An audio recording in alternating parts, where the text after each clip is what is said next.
હવે જો મિત્રો આજે લેક્ચર છે એમાં આપણે એક એમસીક્યુ છે એની ચર્ચા કરવાની છે કે જે અગાઉ જેડબલઈ છે એમાં એકવાર પૂછાઈ ગયેલો એમસીક્યુ છે અને ખાસ કરીને આવી જે એક્ઝામ છે એમાં પ્રશ્ન છે પૂછાતો હોય છે. તમને એક સિમ્પલ અંદર લખેલું છે કે 1 સ્ટીરિડિયન ઇઝ ઇક્વલ ટુ સ્પેસ એટલે કે ખાલી જગ્યા. એક સ્ટીરિડિયન બરાબર ખાલી જગ્યા. તમને ઓપ્શન આપેલા છે એમાં એક રેડિયન, બે રેડિયન, એક રેડિયનનો સ્ક્વેર અને વર્ગમૂળમાં રેડિયન. એટલે કહેવાનો મતલબ શું કે આ પ્રશ્નમાં તમારે સ્ટીરિડિયન અને રેડિયન વચ્ચેનો સંબંધ કહેવાનો છે. સિમ્પલ. એક સ્ટીરિડિયન બરાબર કેટલા રેડિયન એ તમારે કહેવાનું છે.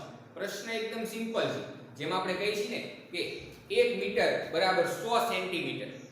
તો મીટર છે એ લંબાઈનો એકમ છે અને સેન્ટીમીટર એ લંબાઈનો એકમ છે. તો એ બે એકમો વચ્ચેનું રિલેશન સંબંધ થયો જે 100 છે. 1 મીટર બરાબર 100 સેન્ટીમીટર. એ જ વસ્તુની આપણે અહીં ચર્ચા કરવાની છે. પણ અહીં આપણને બે એકમો વચ્ચે સંબંધ મેળવવાનો છે. કયા? તો કે સ્ટીરિડિયન અને રેડિયન. હવે વિચારો સ્ટીરિડિયન કોનો એકમ? તો કે ઘનકોણનો. શેમાં જોવા મળે? તો કે ગોળા માટે એની વાત કરવાની થાય.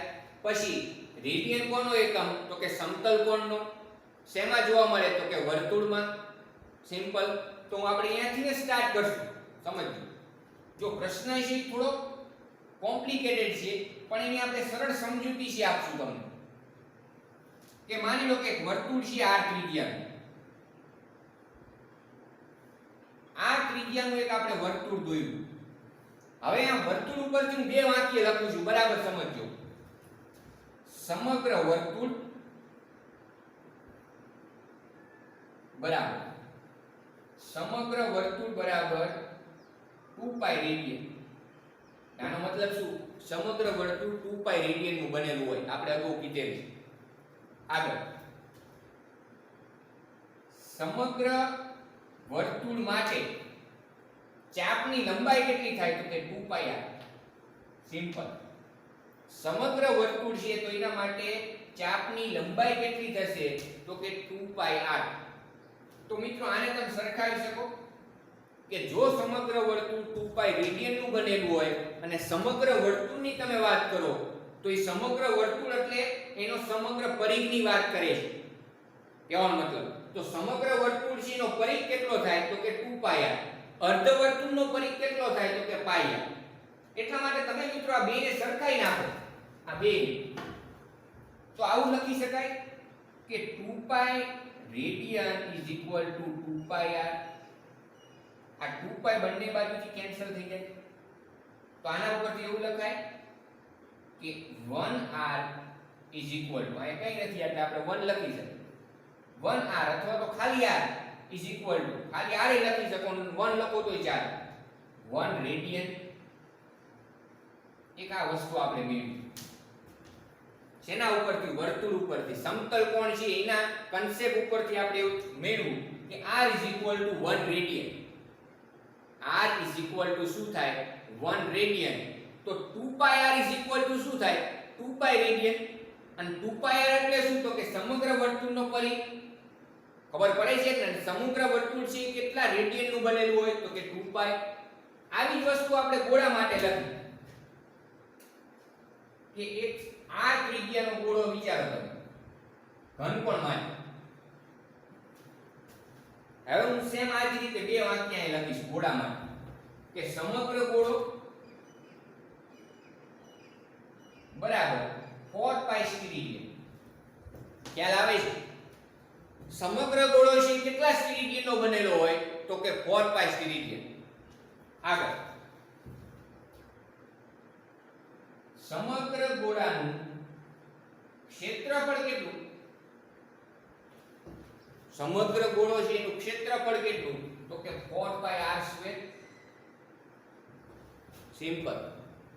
સમગ્ર ગોળો છે 4π સ્ટીરિડિયનનો બનેલો હોય અને એમાં જ તમે કહી શકો સમગ્ર ગોળાનું ક્ષેત્રફળ કેટલું? તો કે 4πr². હવે જેમ આપણે આ બેને સરખાયા હતા એ જ વસ્તુ તમે આ બંનેને સરખાવી શકો. તો અહીંયા મળશે 4π સ્ટીરિડિયન સમજ બરાબર 4πr². તો આ મિત્રો જો બંને બાજુથી 4π કેન્સલ થઈ જાય તો અહીંયા આવું આવે 1r² અથવા તો ખાલી લખાય r² બરાબર 1 સ્ટીરિડિયન. અહીંયા 1 રેડિયન બરાબર r, અહીંયા 1 સ્ટીરિડિયન બરાબર r સ્ક્વેર. તો હવે મિત્રો તમારે આ બે વચ્ચેનો સંબંધ મેળવવો છે, તો આ બેને આપણે સરખાવી શકાય. સમજજો બરાબર. ઈ સરખાવવા માટે આપણે આવું લખી શકીએ કે 1 સ્ટીરિડિયન બરાબર, સિમ્પલ સમજજો બરાબર.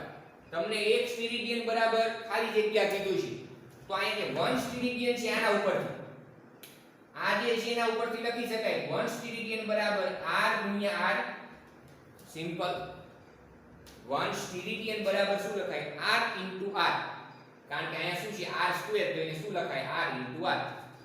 હવે તમને ખબર છે કે એક r એટલે શું, તો કે 1 રેડિયન, તો અહીંયા લખીશું 1 રેડિયન ગુણ્યા એક r એટલે અહીંયા લખીશું 1 રેડિયન. 1 રેડિયન ઇન્ટુ 1 રેડિયન એટલે એનો જવાબ આવશે 1 રેડિયન નો સ્ક્વેર.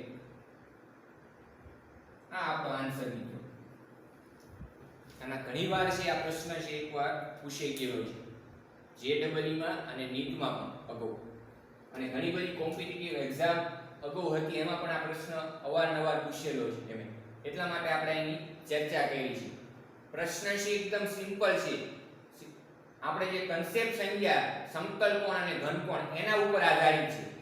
તો તમે જોઈ શકો છો મિત્રો કે કોઈ પણ ચેપ્ટરના નાનામાં નાના ટોપિક છે એના ઉપરથી તમને કઈ ટાઈપના પ્રશ્નો છે એના અંદરથી કાઢી શકે. આ વિડિયો છે, આ લેક્ચરનો ખાસ હેતુ એ જ છે કે તમને ખ્યાલ આવે કે કોઈ પણ થિયરી હોય ઈ થિયરી ઉપરથી કયા ટાઈપના પ્રશ્નો છે આપણને પૂછી શકે.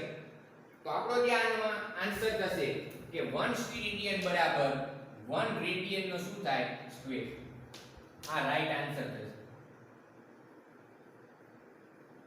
ખ્યાલ આવે છે મિત્રો? તો આ જ રીતે તમે કોઈ પણ થિયરી ભણતા હોય તો ત્યારે તમારે ખાસ એનો કન્સેપ્ટ છે બરાબર સમજવો પડે. એકવાર બોર્ડ ઉપર છે તમે ધ્યાનથી જોઈ શકો છો.